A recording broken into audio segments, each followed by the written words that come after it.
Success is predictable. So is failure. Both of them are results of law. Either you know the laws or you don't. So let's talk first of all about leadership. Every human being was born to be a leader. Most of them will die as followers. And that's because they've never been told how to become that leader. I want to begin with a statement. Here's a picture of some sheep. Sheep are the dumbest animals on earth. They are the only animals on earth that don't have a leader. If you study a flock of sheep, you will never see a leader. There's no such thing as a leading sheep. This is why sheep are dumb.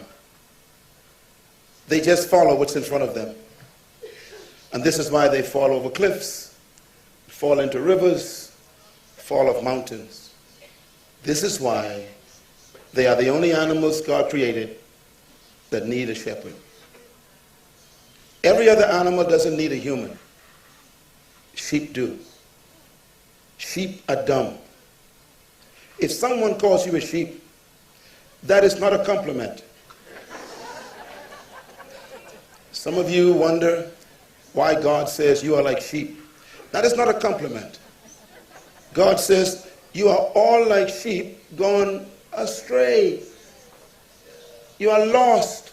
You don't know where you're going, he says. You've walked away from my laws and my principles. You are wandering like sheep. He said, but I came as the shepherd to guide you back to where you fell from. Not to remain sheep. Because sheep are always dumb. And God doesn't want you to be dumb. Here's a statement I want you to think about. An army of sheep led by a lion will always defeat an army of lions if they are led by a sheep. Comprende? Verstehen? Let me say it again. An army of sheep led by a lion will always defeat an army of lions if they are led by a sheep. What does this parable mean? It means that leadership determines everything. In other words, leadership determines the quality of the followers. Leadership also determines the mentality of the followers. Leadership determines the morality of the followers. Leadership determines also the attitude of the followers. Leadership determines the commitment of the followers. Leadership determines the destiny of the followers. You can only be as good as your leader. If your leader stops growing, you will stop growing. If your leader stops expanding, the organization will stop expanding. You cannot live beyond your leader. Jesus said these words, if the blind lead, listen to his words. I quote Jesus, if the blind lead, then the followers must be blind.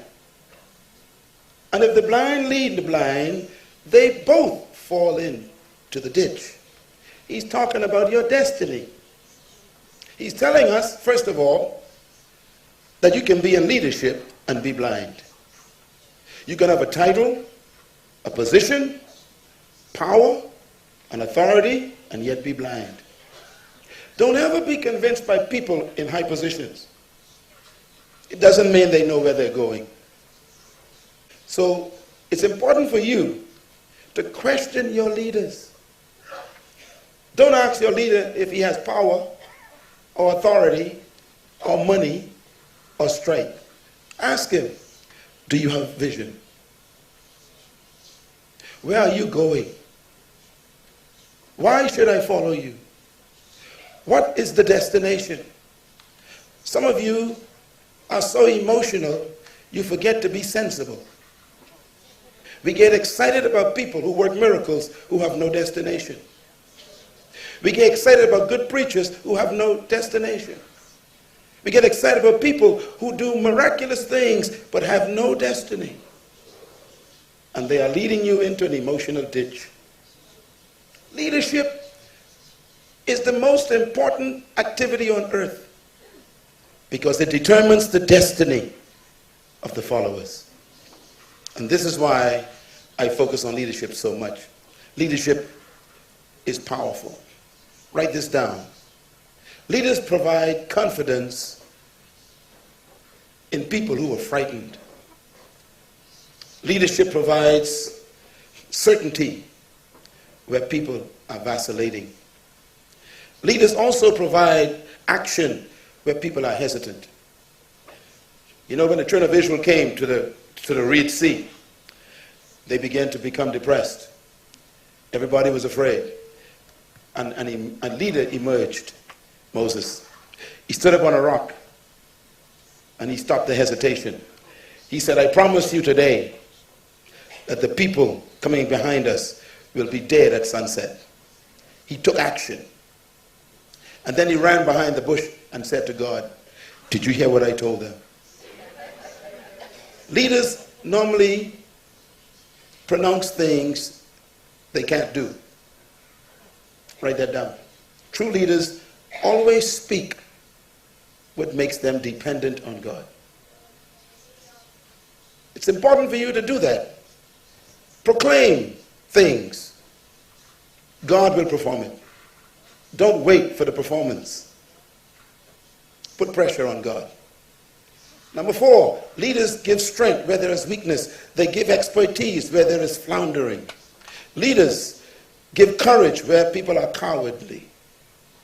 They stir up people to believe, like Moses told the people, stand up and be strong. Every one of Pharaoh's army will be killed tomorrow. He gave them courage. Leaders also provide optimism where there is cynicism. Leaders provide conviction that the future is possible. Number 9, leaders create commitment in other people to pursue strategy and success. In other words, a leader, a man and a woman, can motivate people to commit themselves to the future that hasn't arrived yet, and encourage them to give their energy to a strategy and a program. This is leadership. I influence over 15,000 leaders all over the world in our network, and it grows every day. Millions of people look to me for direction, so I keep close to God because I need to give directions. Because I have to give them strategy, a program to create the future. Write this down. Leaders design the future. I want you to think about why you were born. You were born to change the world. The present state of the world is not what God wants. He doesn't want you to complain. He wants you to comply to his will. He doesn't want you to be depressed. He wants you to sit down and design the future of your community. And so, remember this. A leader, finally, gives hope and faith. Hope is giving people a reason to believe in the temporary. Everything that you're going through is temporary. And a leader makes you believe that. That what you are experiencing is not permanent. You are on your way to a better place. This is leadership.